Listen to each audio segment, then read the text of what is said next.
Start.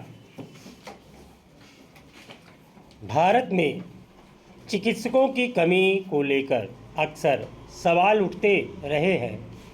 अब सर्वोच्च न्यायालय ने भी इसे रेखांकित किया है।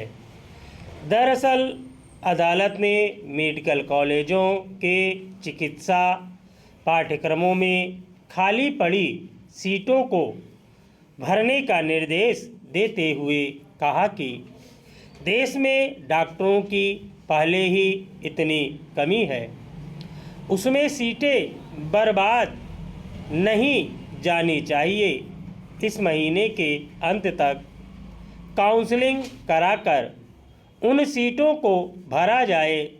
सार्वजनिक स्वास्थ्य सुविधाओं की दुर्दशा पर जब तब सवाल उठते रहते हैं। लगभग सभी अस्पतालों में चिकित्सकों के बड़ी संख्या में पद खाली पड़े हैं। इस मामले में ग्रामीण क्षेत्रों के अस्पतालों की दशा सबसे खराब है। सरकार ने खुद स्वीकार किया था कि मार्च 2022 तक ग्रामीण क्षेत्रों के सामुदायिक स्वास्थ्य केंद्रों में सर्जन, चिकित्सकों, स्त्री रोग विशेषज्ञों और बाल रोग विशेषज्ञों की लगभग 80% कमी थी। यूनेस्को भी कई बार बता चुका है कि भारत में 1000 लोगों पर एक से भी कम चिकित्सक है। ऐसी स्थिति में अगर चिकित्सक तैयार ही नहीं होंगे तो इस कमी को पूरा कैसे किया जा सकेगा।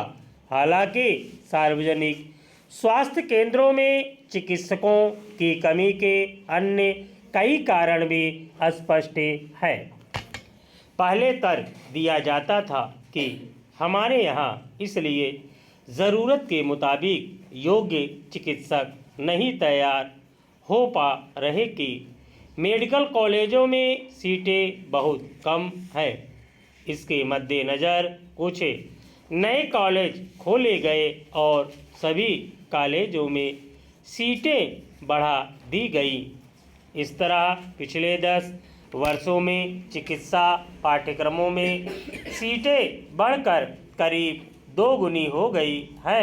इसके अलावा हर वर्ष हजारों विद्यार्थी विदेशी संस्थानों से पढ़ाई करके वापस लौटते हैं। फिर निजी अस्पतालों की संख्या लगातार बढ़ रही है, उनमें चिकित्सकों की कमी नज़र नहीं आती। सार्वजनिक स्वास्थ्य केंद्रों और अस्पतालों में चिकित्सकों की कमी की बड़ी वजह उनमें भर्तियों पर गंभीरता से ध्यान न दिया जाना है। ग्रामीण इलाकों में चिकित्सकों की कमी दूर करने के मकसद से नियम बनाया गया था कि चिकित्सा की पढ़ाई के बाद हर डॉक्टर को कम से कम 1 वर्ष ग्रामीण इलाकों में जाकर सेवा देनी होगी, मगर उस नियम का गंभीरता से पालन नहीं हो पाता। हर डॉक्टर शहर में रहना चाहता है, वहाँ उसे कमाई के अधिक मौके नज़र आते हैं।